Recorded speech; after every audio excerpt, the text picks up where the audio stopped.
Għaddiet ġimgħa mindu l-qorti ta' pajjiżna qalet bla tlaqliq li ma temmenx ix-xhieda tal-Ministru Ian Borg fejn qal li ma kienx jaf li art li xtara bix-xejn biex jibni f'pool fuqha kienet ta' raġel bi problemi ta' saħħa mentali.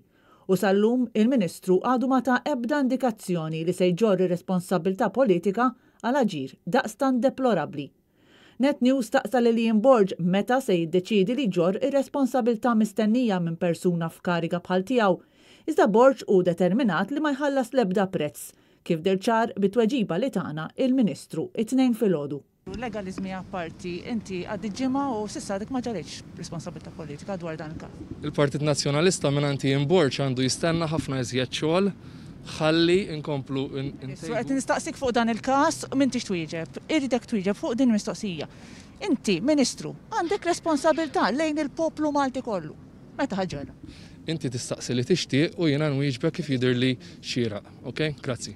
Aktar kmieni matul il-jum il-Prim Ministru wkoll kien skomdu jiddefendi l-aġir deplorabbli ta' Ian Borg u farfara billi qal li jatem lokal appell. Xi ħaġa li l-Ministru ma jistax jagħmel għax ma kienx hu li fetaħ il-libel. Xi ħadd jappella u eventwalment il-qorti tal-appell tagħmel dikjar tasal għal konklużjonijiet differenti minn dak li waslet tal-jum l-ewwel qorti. Allura nkun ikkummentajt b'mod prematur. Ejja jgħaddi. Mhux qed nieħu stand, qed nieħu stand ċara.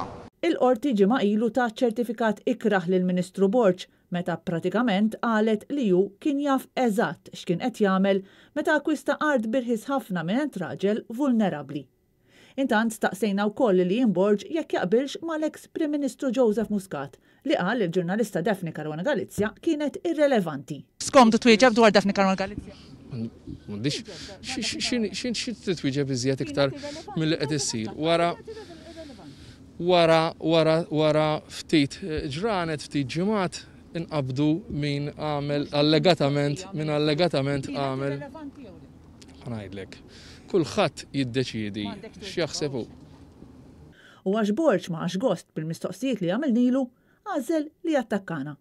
Kieku jiena l-kap tal-Kamra tal-Aħbarijiet tiegħek, ili li neħħejtek minn ġurnalista tal-istess Kamra. Inwieġbek kif nixtieq jien, imma mhux kif trid inti. Kristina Majra għal Net News.